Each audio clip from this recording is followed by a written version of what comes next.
This is another Jacqueline Tyler paper, set C, paper number 2. We did paper number 1 a couple of days ago.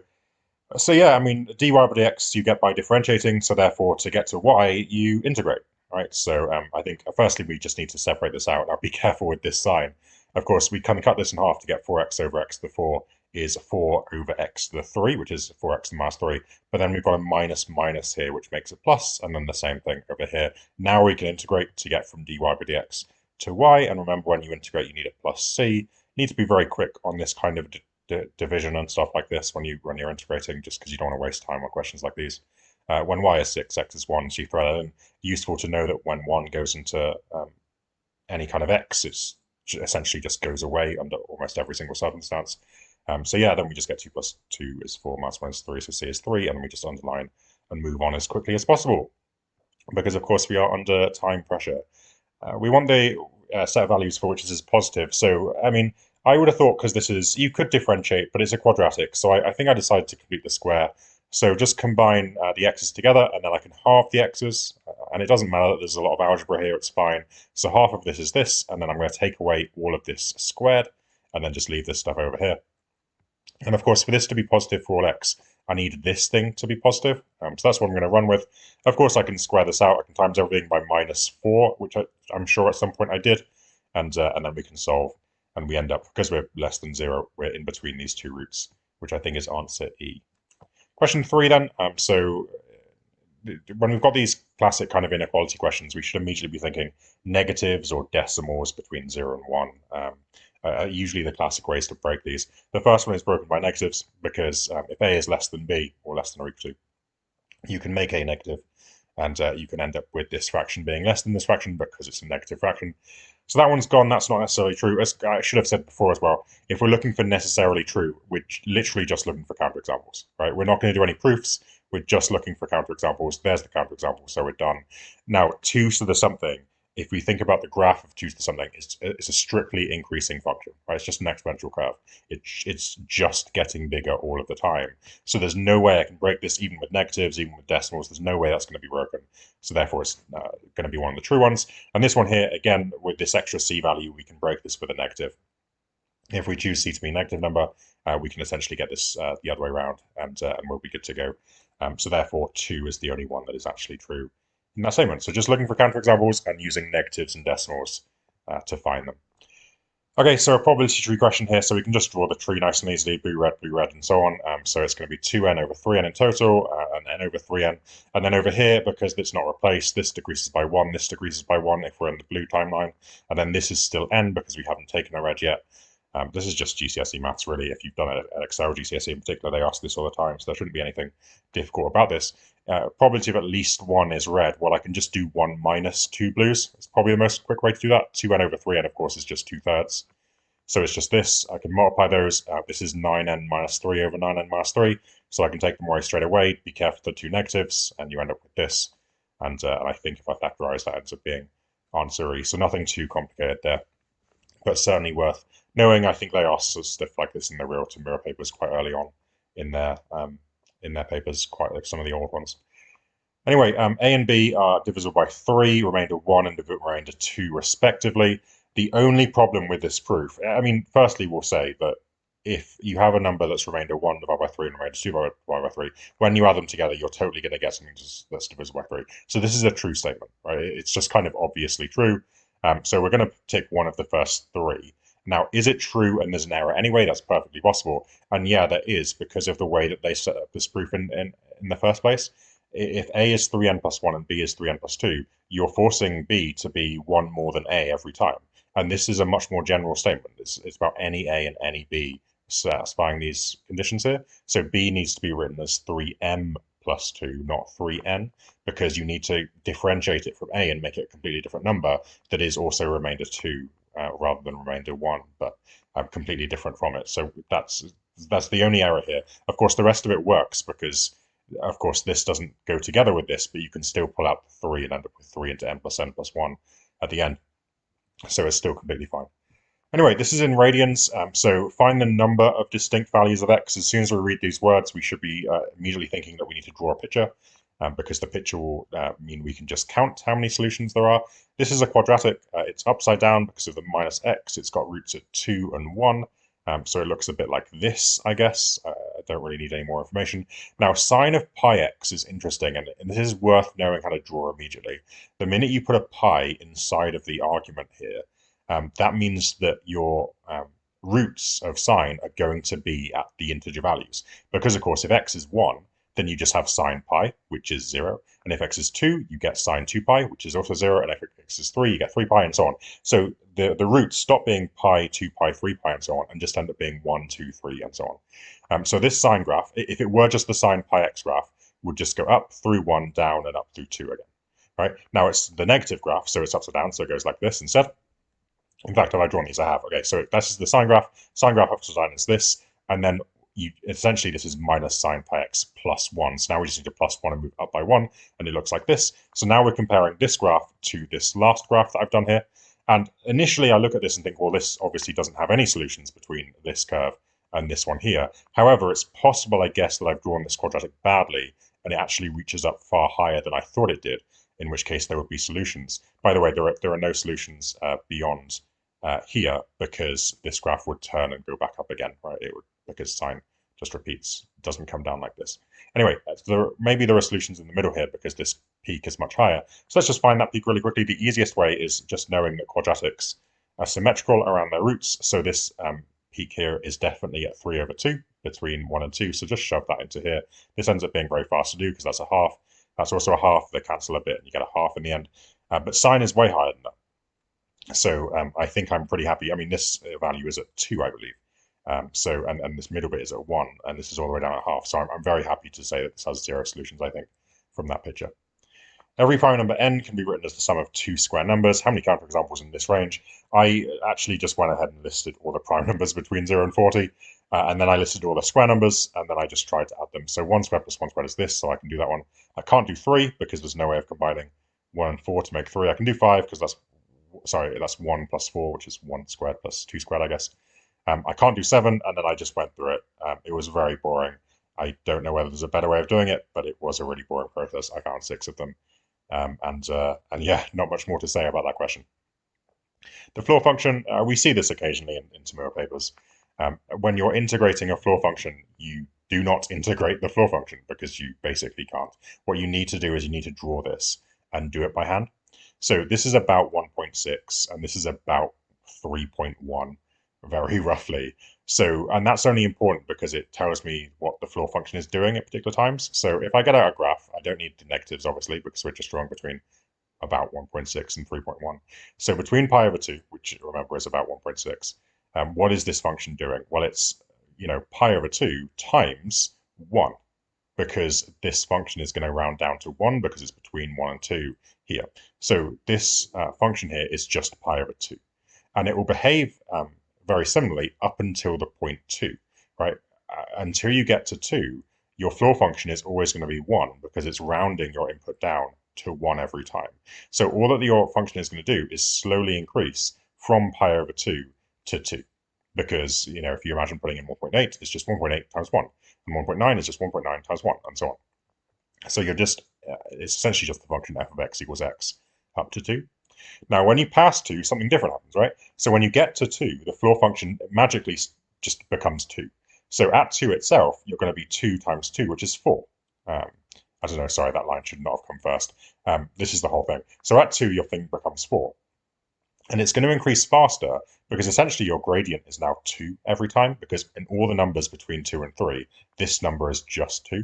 So you're doing 2 times 2, then 2.1 times 2, then 2.2 times 2. You're just a graph with a gradient 2, all the way up to 3, where you're at 6. And then at 3, this jumps to a 3, and you're gradient 3 instead, but you're only going to pi. So at pi, you stop, and I think those are the 2 numbers we're going to get to in that part. And now all we have to do this integral is work out this area, which is a trapezium, add it to this trapezium, and then add it to this trapezium, and we should be good to go. So pi over 2 plus 2 divided by 2 is this bit, and then the width is 2 minus pi over 2, which is there. And then the next bit is 4 plus 6 halved, which is there, and then 3 minus 2, obviously just with 1. And then the last one, and we put this all together, and you're very careful not to make any mistakes. And here I was a bit lazy. I just said, well, 2 plus 5 is 7. which is 14 over 2 minus 27 over 2 is minus 13 over 2, so it must be that one because that's the only one with a minus 13 over 2 in it. And we're good to go. Question 9 then. A locked box has two levers, A and B. If A is left or B is right, the box is unlocked. Let's just take a minute to recognize just how little information that is, because it's tempting to take way more information from that statement than it's actually giving you. This could be a box that doesn't even have a locked setting, right? This box could just be unlocked all of the time, because then if you're told, oh, if lever A is left or lever B is right, then the box is unlocked. Well, of course it is, because the box is unlocked all the time. So we're not really being told that much information here. We're definitely not told anything about the box being unlocked, really. So I'm going to cross off all of those options because I don't really learn anything about that at all. However, what about if you walk up to the box and it's actually locked, right? What is the only thing you can glean from that based on the fact that you know if A is left or B is right and the box is unlocked? That means A can't be right or B can't, and B can't be left. Because if either of those two things are true, then the box is unlocked. And I think that's this statement all the way down here. And the box is, if you walk up to the box and it's locked, then then both A must be right, because if it was left, the box would be unlocked, and B must be left, because if it was right, then the box would also be unlocked. So it must just be F. This is called the contrapositive, where you essentially write in a bunch of nots. So this is not locked. So this is essentially, you can rewrite this to be not locked, which is, not unlocked, which is locked, and then not left, which is right, and not right, which is left, and ors changed to ands for the logic that we've just talked about. Anyway, for question 10, so once again, Jacqueline is testing me on my own knowledge of triangle congruency laws that I think I made a video for many, many years ago. This is it. I'll put the video in the description because I can't be bothered. Genuinely, I can't even remember where these rules came from, but there is a video where I go through them all. So yeah, all we need to do is spot that two distinct triangles means no uniqueness, which means we're in this case, S1 is the thing opposite the angle, so that's B. So B is trapped between 3a sine 45 and just 3a.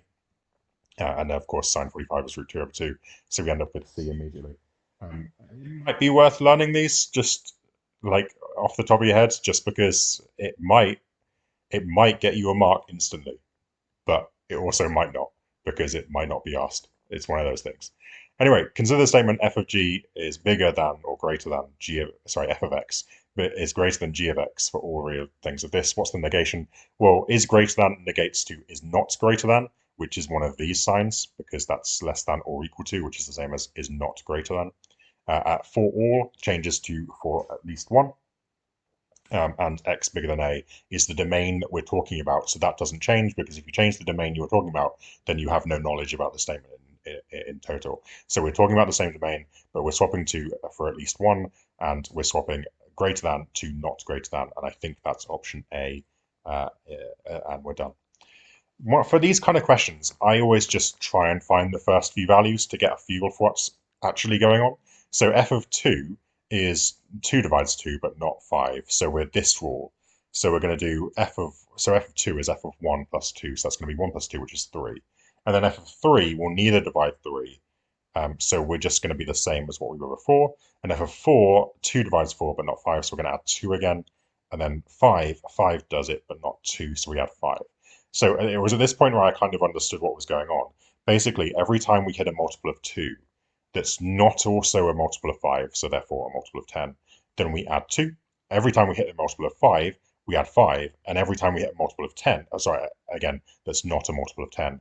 But then every time we hit a multiple of 10, we go down by 1. So I think we can just count how many movements we're going to do up to 301. Because I think, so basically all we need to do is count how many multiples of 2 there are that aren't also multiples of 10. Well, what I did was I said, well, there are 150 multiples of 2 between up to 301. But then 30 of them are also multiples of 10, so just take away 30. So there's 120 of them. So we're going to add 2 120 times. So therefore, that's an increase of 240 from our starting point of 1. For 5s, now usually there are 300 divided by 5, which is 60 multiples of 5. But again, we need to get rid of those same 30 multiples of 10 that we don't want to count. So that leaves 30 left, which is this 30 here. 30 times 5 is 150, so we're going to increase by 150 for those 5s. And then multiples of 10, like I said, there were 30 of them, so that's a decrease of 30. So we're going to do 1 plus 240 plus 150 minus 30, which I believe is 361 for answer C. Consider these statements, this and this, which is the correct necessary. Okay, blah, blah. So necessary and sufficient. Basically, we could do counterexamples here if we wanted to. We could find a case in which P happened and Q didn't, or vice versa.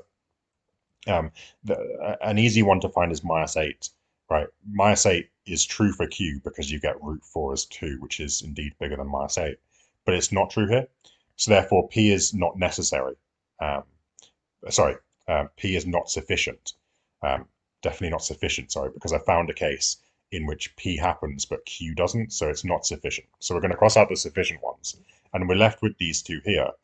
So if we were going to test necessary, we would need to find a time where P doesn't happen, but Q does. And that's actually very hard to find.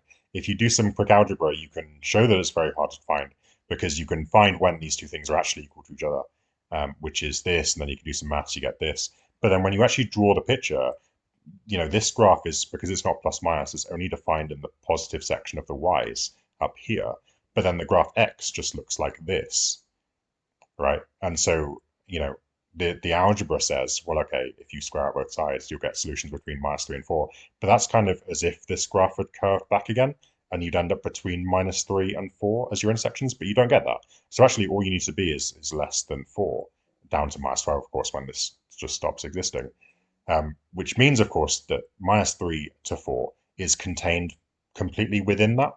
So this is necessary. We're not going to find a time in which the other thing's going to happen, because this is just contained within this bound of things that's acceptable. So it is necessary, but it's not sufficient because of these other values that it could be as well. So yeah, question 14. We've got a list of k integers. Mean of those is m. That means the total is km. When a is added, well, now our total is now km plus a. The mean decreases by 1. Okay, so the total is km plus a, and when I divide by k plus 1, which is the total of which is the new number of numbers, that's our mean of m minus 1. And likewise here, when you add another b, the total goes up by 1, and the mean apparently goes down by another 1. So we end up with these two equations here. Which of the following is true? Well, okay, let's just do some algebra with these. I times the k plus 1 and k plus 2 over because the km's would go away, which was at least kind of nice. And you end up with these two statements. Now, actually, if you just double this one and then I think take them away from each other, you end up with this, which is cool. If you do this one, take away this one, I think, because that I think is just this statement times by -1. So yeah, I mean, I didn't really know I was going with that. I had no idea which of these I would actually get to, but I just figured if I did some algebra, something would happen probably. And if it didn't, I'd probably just try doing some other algebra. But it got there pretty quickly, which was nice. Question 15, so we differentiate, if f dashed is bigger than 0 for real x. So basically, if this is an increasing function for real x, then this, which provides a counterexample. But okay, what this is really saying is, if we've got a function that just goes this way, right, like it's getting bigger and bigger all the time, then f of x plus 1, which is further across than f of x plus 1 being further across than x, we just want f of x plus 1 to be higher than x. Well, that seems to make a lot of sense to be going this way. The only way that we would not have that is if the function was discontinuous, right? If it sort of, a bit like the tan function, if it went off to infinity and then came back up from the bottom, it would be possible that one value of x would be higher than the next value along, because the function had miraculously appeared from down here somewhere. So I think I'm immediately looking for a function with a discontinuity. So I'm going to get rid of all of those on the top immediately. Something a bit like this, right? Where if this was x and this was x plus 1, f of x is higher than f of x plus 1, even though this is increasing everywhere. So I'm going to get rid of all these three. These two both have discontinuities at 0 because of divide by x. So let's deal with them. Let's split out the x and differentiate because I need the gradient to be positive. Now this gradient is always negative because of the squaring that's going on here. So that's not it, which means e must be it. You can test it if you want to actually differentiate and find that it is always positive. But yeah, e has the discontinuity that we need and is also f dash being positive. So e will definitely be our answer. Given that this thing expands to this, and we are definitely not going to expand this, find the value of this thing here. So this is the sum of all the coefficients that are even. Now, a really nice little trick here is knowing, did we do this earlier on, sort of? When you put in x as 1, all of the x's essentially just go away, and you're left to just add up all the coefficients. So let's just shove in f of x of x is 1. So if I call this f of x, f of 1 is 1 squared plus 1 plus 2 over here, which is 4 to the power 24. And that's just equal to all the coefficients adding. Now, that's not what we want, because we want just the even coefficients adding. But the other nice trick, of course, is that 1 is a really nice number, 0 is a really nice number, because then you just end up with the first coefficient. But -1 is the next most nice one, because then you end up with all the coefficients just plussing and minusing rather than just adding. So if you put in -1, you get 1 minus 1 plus 2, which is 2. And this just becomes -1. The odds just become -1s, right? Because you're powering to an odd number. This is super useful, of course, because now if we just add these two things together, all of the odd coefficients will just miraculously go away. We'll end up with 2 lots of the even ones. But that's okay, because of course I'm just intending to divide by 2. And then of course I can factorize and get my answer in the end, and we'll all be good to go. So these are graphs of the form y equals a sine x to the b. So which of these statements is necessarily true? So again, maybe thinking of counterexamples, because we see this necessarily true thing. In graph 1, a is less than 0 and b is even.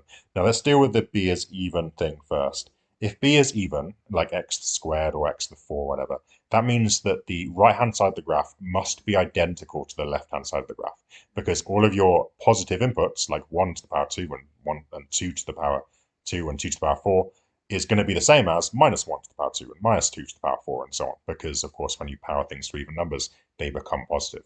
So if b is even, the graph will be symmetrical.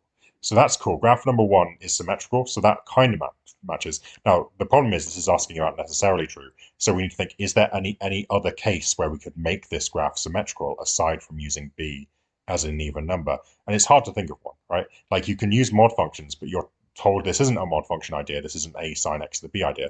A is not going to be able to make this graph symmetrical under any circumstances, because that's not what it's doing at the front here.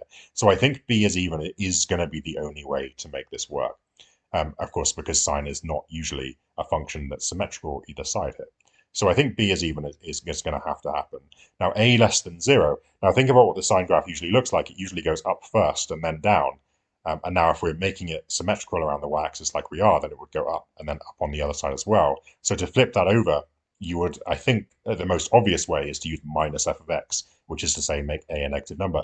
But again, there doesn't seem to be any other way you could possibly do that based on the restriction of the thing that we're given in the first place. So I think this is going to be necessarily true. I don't think there's any way we can get around that. In graph 2, a is bigger than 0. Well, that makes sense because we're doing the normal sine thing. And b is less than 0. Now, if b is less than 0, you're doing something like x to the minus 1, which is 1 over x, or x to the minus 2, and so on. And at this point, something very handy came into mind, which is I just happen to know that sine of 1 over x looks like that. Right? Like I obviously got GeoGebra to draw this for me, but I just know that this is what sine of 1 over x looks like. Now, this is not anything like this, so I do not think b is negative here at all. So I'm going to just get rid of this. I don't think it's true in any way, because I know sine of x to the negative powers looks like this. It's useful to just know things sometimes. What more can I say? B greater than 0 in both graph 1 and graph 2. Again, since I know negative b graphs look a bit like this, and neither of these look like this at all, I'm going to go ahead and say that's probably true, and I'll go with this. I don't really want to spend any more time on questions like this, because again, in TMUA you have so little time. So this is how I would, what I'm doing here is essentially how I would approach the question, which is I'm not 100% certain of either of these two things, but I have given them some good thought and I've come up with some fairly good justifications, and I'm going to move on because that's, I think, the most efficient strategy to do this rather than proving everything as you go along. Anyway, P and Q are in the ratio of 5 to 3, so there's a nice GCSE strategy here, which is that P over 5 must equal Q over 3 for that statement to be true. You could also set up that P over Q is 5 over 3. That would also be fine. But I set it up like this. This over this equals this over this, if you see ratio in that form. Now, of course, you can divide both these by 3 by making that an x minus 1 and that a 1. And I don't know, maybe that's not the best thing to do straight away. Maybe you should just cross multiply. But in either case, you need to deal with all these powers, right? So this is the same as 3 lots of 3 to the x, because 3 to the power 1 times is and add the powers together. This is a third of 3 to the x. This is a third of 3 to the 2x, which is a third of 3 to the x all squared, because then we would times these to make 2x. This is 3 to the power minus 1, which would add to make a minus 1 here. So I've done that with all these, and I've also shoved the 5 over here, because why not? And now I can combine everything together and also times everything by 3, which is just timesing the coefficients by 3. And finally, you end up making a quadratic that seems pretty reasonable to deal with. It factorizes because, of course, this is TMUA, so that's what you're expecting. And the largest solution is, of course, log to base 3 of 12 rather than log to base 3 of 2. And so we'll underline that as the larger one.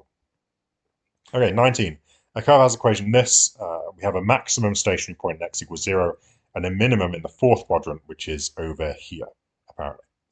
Okay, so we have a maximum at x equals 0. So that's somewhere on the y-axis. So it could be up here if c were bigger than 0.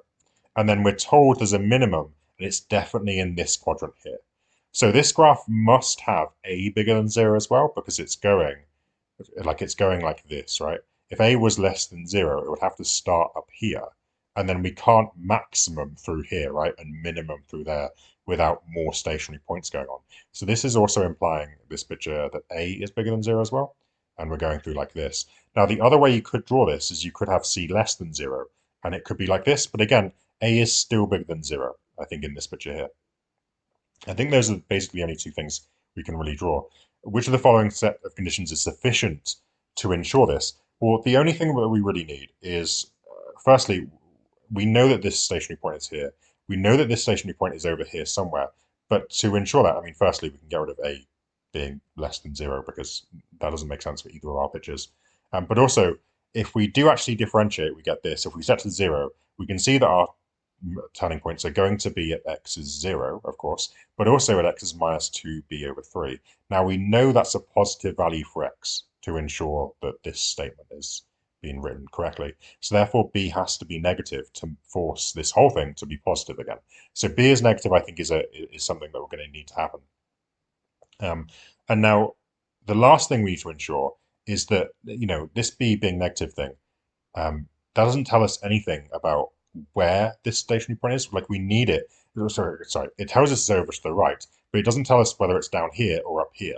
So we need it to be down here, right, for this obviously to be okay. Which means that the only way to really actually ensure that, I think, is to force c to be negative, because that way, when you go up to this maximum and you go down, this one is obviously definitely down here because it can't be anywhere above this one.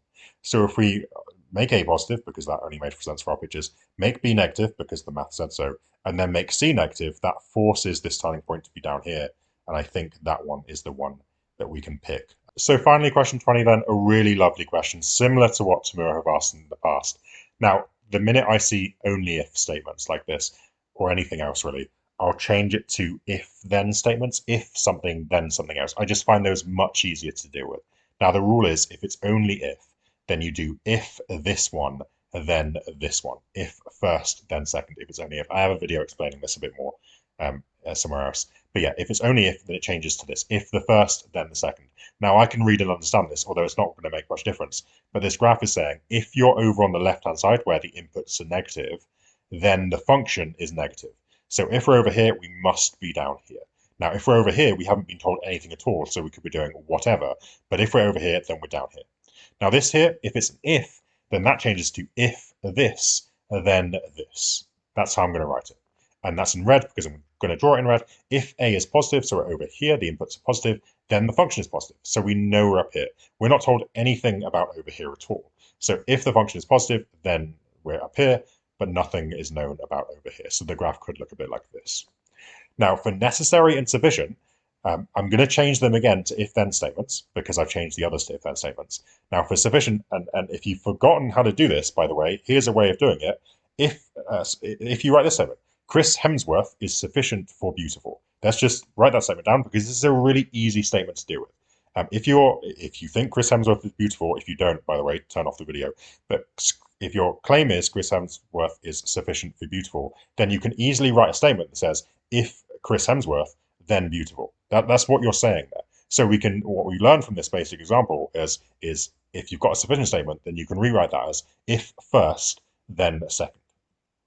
All right, so just get out these, and you don't have to use this example, although I think it's an easy one to use. But if you're any way unsure, and you could have done the same thing here, right? If you're in any way unsure how to change into if-then statements, just have one really basic, dumb example in your head that allows you to just read the rule really easily. So we can see here that we just go if first, then second. So if first, then second. So we're good, we're done. But so that one's that one there. But we can see here, actually, if we skip ahead a bit, that this statement is identical to statement E. It's literally identical. So therefore, C can't be true because then E would be, because they're the same statement. We're only looking for one of them to be true. So we'll cross out C and we'll cross out E because they're the same statement. But then we'll look at question F and we'll go, okay, well, we just did this up here. It's if this, then that, which again is the same statement. So we can cross out all three of those because they're saying the same thing. And now let's deal with the necessary one. I'm going to use the same example. Let's pretend Chris Hemsworth is necessary for beautiful. He's the only beautiful person in the world. He is necessary to be described as this. Well, therefore, the if statement is if beautiful, then Chris Hemsworth, because there's no other way to be it. So therefore, we've learnt that if we read a necessary statement, that it's if second, then first. So we'll write this as if second, then first. But then we see this is the same as the first statement, so we'll cross out both of those, and the true one is B, because it's the only one that's not the same as any of the others. Thank you, by the way, to Jacqueline for writing that paper, because it was great.